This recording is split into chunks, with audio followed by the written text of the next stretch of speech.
حضرت محمد صلی اللہ علیہ وسلم کی 13 پسندیدہ چیزیں اور ان کے بے شمار فائدے۔ سمجھدار عورتیں یہ چیزیں ضرور استعمال کریں گی۔ نمبر 1، انجیر بڑھاپے کو روکتی ہے۔ نمبر 2، گوشت جسم کو طاقتور بنا دیتا ہے۔ نمبر 3، کدو دماغی صلاحیتوں کو بڑھانے والا ہے۔ بسم اللہ الرحمن الرحیم۔ زندگی پھولوں کی سیج نہیں، کانٹوں سے بھری وہ راہ گزر ہے جہاں سے ہمیں دامن بچا بچا کے گزرنا ہوتا ہے، یا پھر یوں کہہ لیں کہ دنیا کی زندگی وہ خاردار راستہ ہے جہاں سے دامن بچا کر جو گزر گیا اس نے امان پائی۔ زندگی کی حقیقت ایک زرد پٹے کے سوا کچھ بھی نہیں۔ خدائے بزرگ و برتر نے دنیا کی زندگی کو امتحان گاہ یا میدان عمل کے طور پہ ہمیں نوازا ہے۔ اس دنیا میں پائی جانے والی ہر شے کا کوئی نہ کوئی مقصد ہے۔ اسی مقصد کے تحت نظام کائنات کا پہیہ چل رہا ہے۔ اللہ تعالیٰ تو ہماری عبادتوں اور ریاضتوں سے بے نیاز ہے۔ اسے نہ ہماری عبادت کی ضرورت ہے نہ ریاضت کی۔ پھر بھلا اس زندگی کی حقیقت کیا ہے؟ اس زندگی کی بنیاد ہی رضا الہی کا حصول ہے۔ قوانین خداوندی پر عمل پیرا ہونا، پے کر عز و رضا۔ دنیا کی زندگی تو آخرت کی تیاری کے لیے ہے۔ حدیث مبارکہ کا مفہوم ہے کہ اس دنیا میں ایسے رہو جیسے کہ کوئی سراہے ہے اور تم مسافر۔ سو دنیا ایک مسافر خانہ ہے اور ہم مسافر ہیں جو ایک متعین مدت کے لیے یہاں قیام پذیر ہیں۔ اس دنیا میں زندگی بے بندگی شرمندگی کے سوا کچھ بھی نہیں۔ اللہ تعالیٰ نے ہمیں اشرف المخلوقات کا درجہ دیا ہے تو اس درجے کو نبھانا سب سے اہم ہے۔ زندگی کی حقیقت روپے پیسے بلند عمارات کھڑی کر لینے نت نئے ملبوسات پہن لینے سے منسوب نہیں ہے۔ ہماری زندگی اللہ کی رضا سے منسوب ہے، حقوق اللہ اور حقوق العباد سے منسوب ہے۔ ہماری زندگی ان اعمال کے ساتھ منسوب ہے جو ہم اس عارضی دنیا میں کریں اور اس کا بدلہ ابدی دنیا میں پائیں۔ ارشاد باری تعالیٰ ہے، بے شک دنیا کی زندگی فریب اور دھوکے کے سوا کچھ بھی نہیں۔ سو دنیاوی زندگی کی حقیقت نظر کا دھوکہ ہے۔ جتنی جلدی اس دھوکے سے نکلا جائے اتنا ہی ہمارے لیے بہتر ہے۔ اگر ہم یہ سمجھیں کہ ابھی عمر پڑی ہے ذرا دنیا کے مزے تو چکھ لیں تو فریب دہی ہے اپنی ذات کے لیے، کیونکہ ہر زندگی کو فنا ہے، ہر نفس نے موت کا ذائقہ چکھنا ہے۔ جلد یا بدیر پھر کیوں وقت ضائع کیا جائے، کیوں دنیاوی لذتوں میں کھو کر اپنی لذتوں سے محروم ہوا جائے۔ انسان کی بنیاد مٹی ہے اور آخرکار اسی مٹی میں ہو جانا ہے۔ چنانچہ ہماری زندگی کی حقیقت 2 گز قبر کی مٹی ہے اور ہمارے اعمال ہیں جن کی بدولت یا تو ہم اسے جہنم کے گڑھوں میں سے ایک گڑھا بنا سکتے ہیں یا پھر جنت کے باغوں میں سے ایک باغ۔ تو کوشش کیجیے اس دورے پرفتن میں خود کو اعمال صالحہ کے ساتھ جوڑے رکھیں تاکہ ہماری اصل اور ابدی زندگی کی حقیقت جنت کے باغ ہوں۔ ہم میں سے ایسا کون ہے جو کامیاب زندگی گزارنے کا خواہش مند نہیں ہے، لیکن زندگی کو کامیابی کی شاہراہ پر کیسے گامزن کیا جائے اس بارے میں کم ہی لوگ جانتے ہیں۔ اگر آپ کا شمار بھی انہی لوگوں میں ہوتا ہے تو پریشان مت ہوں، کیونکہ مدرجہ ذیل آپ کے لیے زندگی کو کامیاب بنانے کے حوالے سے کچھ بہترین اصول پیش کیے جا رہے ہیں جن پر عمل کیا جائے تو آپ کو یقینی طور پر بہت سے ضروری سوالوں کے جواب مل جائیں گے۔ ہر تکلیف انسان کو سبق سکھاتی ہے جو ساری زندگی یاد رہتا ہے۔ انسان تکالیف اٹھاتا رہتا ہے، سبق سیکھتا جاتا ہے اور ہر تکلیف سے کچھ نہ کچھ حاصل کرتا جاتا ہے، حتیٰ کہ کچھ عرصے بعد انہی تکالیف کے باعث ایک بار شعور و تجربے کا انسان بن جاتا ہے۔ جبکہ خوشیاں کھوکھلی ہوتی ہیں، یہ انسان کو کچھ نہیں دیتی، بلکہ اگر انسان کا خود پر قابو نہ ہو، مناسب رہنمائی اس سے میسر نہ ہو تو خوشیاں انسان کو گمراہ بھی کر جاتی ہیں۔ لہٰذا پھول کی نرم و نازک ناپائیدار پتیاں کس کام کی؟ اصل تو کانٹے ہیں جو انسان کو شعور کی دولت سے مالا مال کر دیتے ہیں۔ پھر یہ سرمایہ عمر بھر کام آتا ہے، بلکہ اگلی نسلوں کی تربیت کا سلیقہ بھی سکھاتا ہے۔ تبھی تو کہتے ہیں کہ پھول کی پتیاں جلد سوکھ جاتی ہیں لیکن کانٹے سدا بہار ہوتے ہیں۔ بے ضمیر انسان کی اصولوں سے آزاد زندگی نہایت سہل ہوتی ہے، کیونکہ وہ پانی کی طرح ہر جگہ سے راستہ بنا کر نکل جاتا ہے، لیکن اس کا مقدر ہمیشہ نشیب کی پتیاں ہوتی ہیں۔ رفت چاہتے ہیں تو اپنی زندگی کو بہترین اصول کا پابند بنائیں، زندگی میں کام آنے والی بہترین باتیں۔ حضرت علی رضی اللہ تعالیٰ عنہ فرماتے ہیں، جو لمبی زندگی چاہتا ہو تو صبح کو کھانا جلد کھائے اور شام کو دیر سے کھائے، اپنی چادر ہلکی رکھے اور عورتوں سے میل جول کم رکھے۔ پوچھا گیا کہ ہلکی چادر سے کیا مراد ہے؟ فرمایا کہ قرض کم لیا کرے۔ حضرت علی رضی اللہ تعالیٰ عنہ کا قول ہے کہ کھانے کی ابتدا اور انتہا نمکین چیز پر ہو تو اللہ تعالیٰ 70 قسم کے امراض سے حفاظت فرماتے ہیں۔ نیز آپ صلی اللہ علیہ وسلم کا فرمان ہے کہ روزانہ اجوا کھجور کے 7 دانے کا استعمال پیٹ کے تمام کیڑوں کو ختم کر دیتا ہے، اور جو شخص روزانہ تازہ منقع کے 21 دانے کھاتا ہے وہ مرض الموت کے سوا کوئی جسمانی مرض نہ دیکھے گا۔ اور کہتے ہیں کہ گوشت کھانے سے گوشت پیدا ہوتا ہے اور یہی عرب کا مرغوب کھانا ہے، اور گائے کا گوشت بیماری ہے، اس کا دودھ شفا ہے، اس کا گھی دوا ہے، اور اس کی چربی سے اس کے بقدر بیماری کا اخراجات ہوتا ہے۔ مچھلی چربی کو پگھلاتی ہے۔ ابن تین کہتے ہیں آپ صلی اللہ علیہ وسلم اس لیے پوچھا کرتے تھے کہ عرب کسی چیز کو کھانے میں کراہت محسوس نہیں کرتے تھے کیونکہ ان کے پاس کھانے پینے کی قلت رہتی تھی، جبکہ آپ صلی اللہ علیہ وسلم کچھ چیزوں سے کراہت محسوس کرتے تھے، اس لیے آپ پوچھ لیا کرتے تھے۔ اور اس بات کا بھی احتمال ہے کہ شریعت میں کچھ حیوانات حلال ہیں اور کچھ حرام، اور عرب کسی جانور کو حرام نہیں جانتے تھے، تو جو چیز بھون کر یا پکا کر پیش کی جا رہی ہے اس کے بارے میں پوچھ کر ہی معلوم کیا جا سکتا تھا، اس لیے آپ پوچھتے تھے۔ میزبان کی طرف سے جب کھانا پیش کر دیا جائے تو جلدی سے کھانا شروع کر دیں، اس لیے کہ مہمان کی عزت افزائی اسی میں ہے کہ جلدی سے اس کے لیے کھانا پیش کر دیا جائے، اور میزبان کے سخی ہونے کی علامت ہے کہ وہ جلدی سے کھانے کو قبول کرے، اس لیے کہ ان کے ہاں اگر کوئی مہمان کھانا نہ کھائے تو اس کے بارے میں برا گمان کرتے تھے۔ چنانچہ مہمان پر لازمی ہے کہ وہ میزبان کے دل کو جلدی سے کھانا شروع کرتے ہوئے مطمئن کر دے۔ کھانے سے قبل بسم اللہ پڑھنا، کھانے سے پہلے بسم اللہ پڑھنا واجب ہے، اور بسم اللہ سے مراد کھانے کی ابتدا میں صرف بسم اللہ ہی ہے۔ چنانچہ ام کلثوم عائشہ رضی اللہ تعالیٰ عنہا سے بیان کرتی ہیں کہ رسول اللہ صلی اللہ علیہ وسلم نے فرمایا، جب تم میں سے کوئی کھانا کھائے تو اللہ کا نام لے، اور اگر اللہ تعالیٰ کا نام لینا ابتدا میں بھول جائے تو کہے بسم اللہ اولہ و آخرہ، اول و آخر اللہ کے نام سے۔ اسی طرح عمر بن ابو سلمہ سے روایت ہے کہ میں جب چھوٹا تھا رسول اللہ صلی اللہ علیہ وسلم کی گود میں بیٹھا تھا اور میرا ہاتھ پوری تھالی میں گھوم رہا تھا، تو مجھے رسول اللہ صلی اللہ علیہ وسلم نے فرمایا لڑکی اللہ کا نام لو، اپنے دائیں ہاتھ سے کھاؤ اور جو تمہارے سامنے ہے اس میں سے کھاؤ۔ دائیں ہاتھ سے کھانا، مسلمان پر دائیں ہاتھ سے کھانا واجب ہے، بائیں ہاتھ سے کھانا منع ہے۔ چنانچہ ابن عمر رضی اللہ تعالیٰ عنہما سے مروی ہے کہ نبی صلی اللہ علیہ وسلم نے فرمایا تم میں سے کوئی بھی بائیں ہاتھ سے نہ کھائے پیے، اس لیے کہ شیطان بائیں ہاتھ سے کھاتا اور پیتا ہے۔ یہ اس شکل میں ہے جب کوئی عذر نہ ہو، لہٰذا اگر کوئی عذر ہو جس کی وجہ سے دائیں ہاتھ سے کھانا پینا ممکن نہ ہو، جیسے بیماری یا زخم وغیرہ ہے، تو بائیں ہاتھ سے کھانے میں کوئی حرج نہیں۔ نیز اس حدیث میں اس بات کی طرف بھی اشارہ ہے کہ انسان ان تمام کاموں سے پرہیز کرے جو شیطانی کاموں سے مشابہت رکھتے ہوں۔ اپنے سامنے موجود کھانے میں سے کھانا، انسان کے لیے مسنون ہے کہ اپنے سامنے موجود کھانے میں سے کھائے اور دوسروں کے سامنے سے ہاتھ بڑھا کر نہ اٹھائے، اور نہ ہی کھانے کے درمیان میں سے، اس لیے کہ رسول اللہ صلی اللہ علیہ وسلم نے عمر بن ابو سلمہ سے فرمایا تھا لڑکی اللہ کا نام لو، اپنے دائیں ہاتھ سے کھاؤ اور جو تمہارے سامنے ہے اس میں سے کھاؤ۔ ویسے بھی کھانے کے دوران اپنے ساتھ بیٹھے ہوئے افراد کے سامنے سے کھانا بری عادت ہے اور مروت کے خلاف ہے، اور اگر سالن وغیرہ ہو تو ساتھ بیٹھنے والا زیادہ کوفت محسوس کرے گا۔ اس کی دلیل ابن عباس رضی اللہ عنہما سے مروی ہے کہ رسول اللہ صلی اللہ علیہ وسلم نے فرمایا برکت کھانے کے درمیان میں نازل ہوتی ہے، اس لیے کھانے کے کنارے سے کھاؤ، درمیان سے مت کھاؤ۔ لیکن اگر کھانے کی اشیاء کھجوریں اور دیگر اسی قسم کی دوسری اشیاء ہوں تو علماء کے نزدیک تھالی وغیرہ سے ہاتھ کے ذریعے مختلف کھانے کی اشیاء لی جا سکتی ہیں۔ کھانے کے بعد ہاتھ دھونا،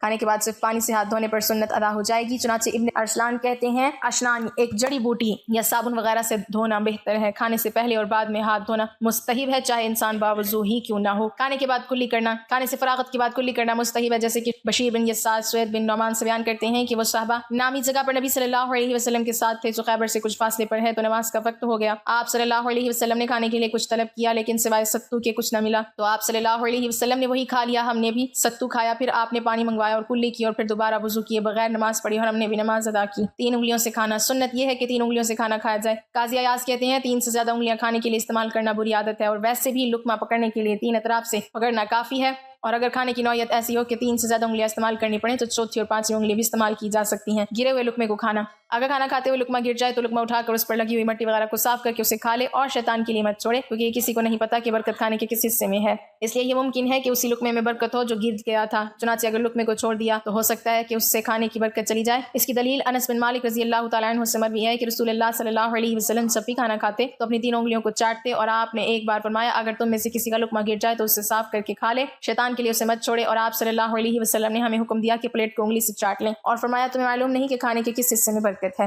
کھانا کھاتے ہوئے ٹیک مت لگائیں۔ اس کی وجہ یہ ہے کہ رسول اللہ صلی اللہ علیہ وسلم نے فرمایا میں ٹیک لگا کر نہیں کھاتا۔ چنانچہ ابن ہجر کہتے ہیں ٹیک لگانے کی کیفیت میں اختلاف کیا گیا ہے، کچھ کہتے ہیں کھانے کے لیے کسی بھی طرح سے زمین پر پسر جانا اس میں شامل ہے، اور کچھ کہتے ہیں کہ کسی ایک طرف ٹیک لگا کر بیٹھنا، اور یہ بھی کہا گیا ہے کہ بائیں ہاتھ کو زمین پر رکھ کر اس پر ٹیک لگا کر بیٹھنا۔ ابن عدہ نے ضعیف سند کے ساتھ نقل کیا ہے کہ نبی صلی اللہ علیہ وسلم نے کھانے کے دوران بائیں ہاتھ پر ٹیک لگا کر بیٹھنے سے ڈانٹ پلائی ہے۔ امام مالک کہتے ہیں کہ یہ ٹیک لگانے کی ایک شکل ہے۔ میں ابن ہجر کہتا ہوں کہ امام مالک کی اس بات میں اشارہ موجود ہے کہ جو بھی شکل ٹیک لگانے میں شامل ہوگی وہ مکروہ ہے، چنانچہ اس کے لیے کوئی خاص کیفیت نہیں ہے۔ آج آپ کو نبی کریم صلی اللہ علیہ وسلم کی پسندیدہ غذاؤں کے بارے میں بتائیں گے کہ آپ صلی اللہ علیہ وسلم کن چیزوں کو بہت پسند کیا کرتے تھے، آپ کن غذاؤں کو کھایا کرتے تھے، ان غذاؤں کے کچھ فوائد بھی آپ کو بتائیں گے، اور سب سے زیادہ جو دلچسپ چیز آپ کو بتائیں گے وہ کون سی غذا تھی جس سے آپ صلی اللہ علیہ وسلم اپنا ہاتھ تک نہیں روک پایا کرتے تھے، یعنی وہ غذا انہیں اتنی زیادہ پسند تھی۔ نمبر 1 گوشت۔ آپ صلی اللہ علیہ وسلم نے ارشاد فرمایا ہے کہ دنیا اور جنت کی جتنی بھی غذائیں ہیں ان تمام غذاؤں کا سردار گوشت کا سالن ہے۔ آپ کو گوشت بہت زیادہ پسند تھا، لیکن ہمارے لیے جو نوٹ کرنے کی بات ہے وہ یہ ہے کہ آپ نے پوری زندگی میں ایک بار بھی بھونا ہوا گوشت نہیں کھایا، جیسے کہ عام طور پر پاکستان یا ہندوستان میں بھونا ہوا گوشت بہت زیادہ پسند کیا جاتا ہے۔ آپ صلی اللہ علیہ وسلم گوشت کا سالن بنوا کر کھایا کرتے تھے، اور آپ کو گوشت کا سالن سب سے زیادہ پسند تھا۔ اسی طرح آپ نے زندگی بھر کبھی بھی گوشت کے ساتھ نہ تو روٹی کھائی اور نہ ہی چاولوں کا استعمال کیا، اور آج کی جدید سائنس بھی یہی کہتی ہے کہ جب بھی آپ گوشت کو کھائیں گوشت کے ساتھ نہ تو آپ روٹی کھائیں نہ ہی چاول کھائیں، کیونکہ گوشت پروٹین کا سب سے بہترین ذریعہ مانا جاتا ہے، اور جب آپ گوشت کو بنا روٹی یا چاولوں کے کھاتے ہیں تو گوشت کی جتنی بھی غذائیت ہوتی ہے وہ تمام کی تمام غذائیت آپ کے جسم کا حصہ بن جاتی ہے، لیکن آپ جب روٹی یا چاول کے ساتھ گوشت کا استعمال کرتے ہیں تو گوشت آپ کے لیے اتنا مؤثر ثابت نہیں ہوتا۔ نمبر 2 نبیذ۔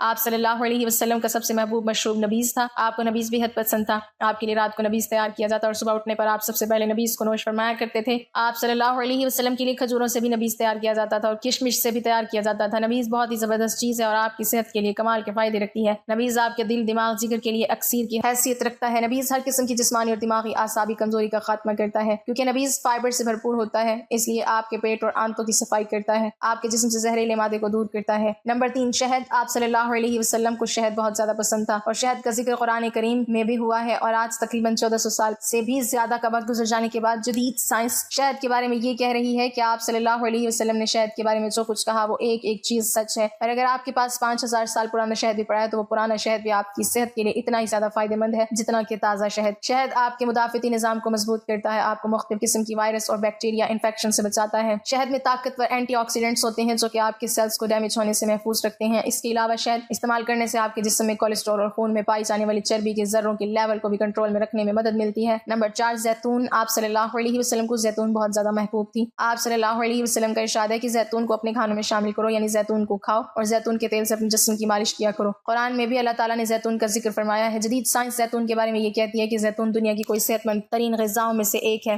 زیتون میں صحت مند غذائیت موجود ہوتی ہے جو کہ آپ کو تیزی سے وزن کم کرنے میں مدد کرتے ہیں، اور اگر آپ اپنی زندگی میں زیتون کو شامل رکھتے ہیں تو آپ موٹاپے سے بچ سکتے ہیں۔ اس کے علاوہ یہ آپ کے دل کے لیے بہت اچھی ہے، اس کو استعمال کرنے سے آپ ہارٹ اٹیک جیسے امراض سے بچ سکتے ہیں۔ اس کے علاوہ اگر آپ زیتون کو اپنی زندگی میں شامل کرتے ہیں تو لمبے عرصے تک آپ جوان رہتے ہیں۔ نمبر 5، کھجوریں۔ ویسے تو عرب ممالک میں سب سے زیادہ اگنے والا پھل کھجور ہی ہے، لیکن وہاں مختلف اقسام کی کھجوریں پائی جاتی ہیں، لیکن ہمارے پیارے نبی کریم صلی اللہ علیہ وسلم کو عجوا کھجور بہت زیادہ پسند تھی۔ کھجور کے بارے میں نبی کریم صلی اللہ علیہ وسلم نے ارشاد فرمایا کہ یہ جنت کے پھلوں میں سے ایک پھل ہے۔ حضرت عائشہ رضی اللہ تعالیٰ عنہا فرماتی ہیں کہ کچھ مہینے تو ایسے گزرے جب ہمارے گھر میں کھانے کے نام پر صرف کھجوریں ہی ہوا کرتی تھی اور ہم صرف کھجوروں کو کھا کر اپنا گزارا کیا کرتے تھے۔ نبی کریم صلی اللہ علیہ وسلم کی روایات اور سنت کی روشنی میں کھجور کو استعمال کرنے کا جو ہمیں صحیح طریقہ پتہ چلتا ہے وہ یہ ہے کہ کھجور کو ہمیشہ نہار منہ استعمال کرنا چاہیے، جیسے کہ آپ صلی اللہ علیہ وسلم نے یہ بھی ارشاد فرمایا جو شخص نہار منہ 7 کھجوروں کو کھا لیتا ہے تو پورا دن اس پر جادو یا زہر اثر نہیں کرتا۔ اسی طرح آپ صلی اللہ علیہ وسلم ہمیشہ کھجور سے ہی اپنا روزہ افطار کیا کرتے تھے، جس سے ہمیں پتہ چلتا ہے کہ اگر ہمیں کھجور کے بھرپور فوائد حاصل کرنے ہیں تو ہمیشہ کھجور کو نہار منہ ہی استعمال کرنا چاہیے۔ کھجور کے استعمال سے آپ کے جسم میں فوری طاقت آتی ہے، آپ کی ہڈیاں مضبوط ہوتی ہیں، آپ کے دماغ کو طاقت ملتی ہے، آپ کا جسم طاقتور ہوتا ہے، اور کھجور وہ واحد پھل ہے جس کے استعمال سے ہر قسم کی کمزوری کا خاتمہ ہو جاتا ہے، پھر چاہے کمزوری دماغ کی ہو، جسمانی ہو یا اعصابی ہو۔ لیکن یہ تمام کھجور کے فوائد آپ کو اسی وقت حاصل ہوں گے جب کھجوروں کو آپ نہار منہ استعمال کرنے کی عادت اپنائیں گے۔ نمبر 6، تلبینہ۔ آپ صلی اللہ علیہ وسلم کو تلبینہ بہت زیادہ پسند تھا اور خاص طور پر فرمائش پر آپ بنوایا کرتے تھے۔ آپ کا ارشاد مبارک ہے کہ تلبینہ استعمال کیا کرو، یہ دل کے غموں کو دور کرتا ہے، اور آج کل جدید سائنس اس چیز کو کنفرم کر رہی ہے کہ جو لوگ تلبینہ کا استعمال کرتے ہیں وہ دل کے مختلف قسم کے امراض سے محفوظ رہتے ہیں۔ تلبینہ استعمال کرنے سے آپ کے جسم میں طاقت آتی ہے، دل مضبوط ہوتا ہے، دماغ کو قوت ملتی ہے، اور خاص کر شوگر کے مریضوں کے لیے تلبینہ کا ناشتہ بے حد مفید رہتا ہے۔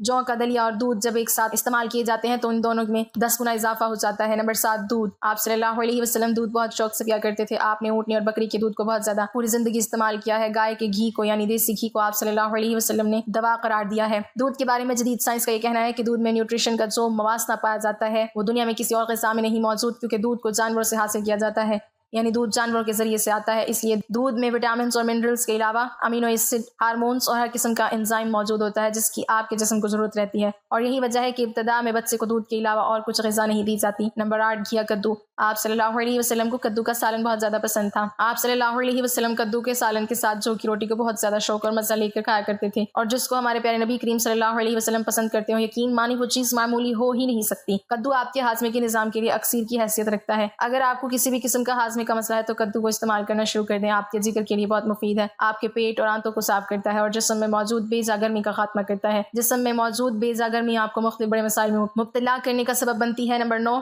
جو کی روٹی۔ آپ صلی اللہ علیہ وسلم نے پوری زندگی گندم کی روٹی نہیں کھائی بلکہ آپ جو کی روٹی کھایا کرتے تھے، اور آج جدید سائنس کی بات کہتی ہے کہ جو کی روٹی گندم کی روٹی کی نسبت دگنی فائدہ مند ہے، اور اگر آپ جو کی روٹی کو کھاتے ہیں تو آپ مختلف قسم کے مسائل سے بچ سکتے ہیں۔ جو میں گندم کے مقابلے میں دگنی کیلشیم موجود ہوتی ہے، جو کی روٹی استعمال کرنے سے آپ کی ہڈیاں اور دانت مضبوط رہتے ہیں اور آپ کو ہڈیوں اور جوڑوں سے متعلق کسی قسم کا کوئی مسئلہ نہیں ہوتا۔ ان علاقوں میں جہاں جو کی روٹی استعمال کی جاتی ہے عام طور پر لوگ یہ جانتے ہی نہیں کہ کمر کا درد یا ہڈیوں اور جوڑوں کے مسائل بھی کوئی چیز ہوتی ہے۔ نمبر 10، انجیر۔ نبی کریم صلی اللہ علیہ وسلم نے انجیر کو جنت کا پھل قرار دیا ہے۔ آپ صلی اللہ علیہ وسلم کا انجیر کے بارے میں کہنا ہے کہ جنت میں بھی انجیر جیسے پھل ہوتے ہیں جن کا نہ تو چھلکا ہوتا ہے اور نہ ہی ان کے اندر گٹھلی پائی جاتی ہے۔ قرآن میں بھی اللہ تعالیٰ نے انجیر کا ذکر کیا ہے۔ انجیر آئرن سے بھرپور ہوتی ہے، اس کے استعمال سے آپ کے جسم میں خون کی کمی نہیں ہوتی۔ اگر آپ کو خون کی کمی ہے تو لگاتار 1 مہینہ انجیر استعمال کر کے دیکھیں، آپ کے جسم میں کسی قسم کی خون کی کمی نہیں بچے گی۔ انجیر استعمال کرنے سے آپ کی آنتیں صاف ہوتی ہیں، آنتوں کے اندر جتنے بھی زہریلے مادے جمع ہو چکے ہوتے ہیں جن کی وجہ سے آپ کا جسم غذا سے ملنے والی طاقت کو جذب نہیں کر پا رہی ہوتی، انجیر استعمال کرنے سے آپ کی آنتوں میں سے وہ تمام زہریلے مادے اور فضلہ نکل جاتا ہے اور آپ کھانے سے ملنے والے وٹامنس اور منرلز کو بہتر طور پر حاصل کر پاتے ہیں۔ نمبر 11، انگور۔ آپ صلی اللہ علیہ وسلم انگور بہت شوق سے کھایا کرتے تھے، اور آج جدید سائنس ہمیں یہ بتاتی ہے کہ انگور بے حد فائدہ مند ہے۔ انگوروں میں طاقتور اینٹی آکسیڈنٹس موجود ہوتے ہیں جو کہ آپ کے سیلز کو ڈیمیج ہونے سے بچاتے ہیں، آپ کینسر سے بچ سکتے ہیں۔ صرف انگور استعمال کرنے سے انگوروں میں موجود اینٹی آکسیڈنٹس آپ کو لمبے عرصے تک جوان رکھتے ہیں کیونکہ ان میں زبردست بڑھاپے کو کنٹرول کرنے کی صلاحیت موجود ہوتی ہے، آپ کے چہرے پر جھریاں نہیں آنے دیتے، اور بھی بے شمار فوائد ہیں۔ نمبر 12 سرکہ۔